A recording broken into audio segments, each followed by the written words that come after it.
Mabaho ba?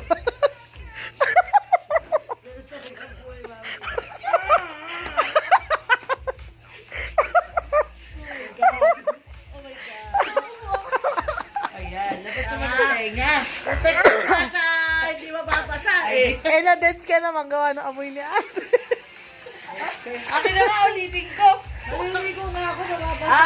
Okay. Ano ko gagawin lang? Ano naman ko ito? Hindi ko lang ando sa loob.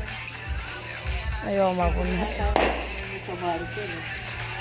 Bibili kaming... Bili tayo, Red Horse. Ito inom si Tito. Tito, inom ka, papabili ko Red Horse. Tito! Inom ka, papabili ko ng Red Horse. Ayan, painom.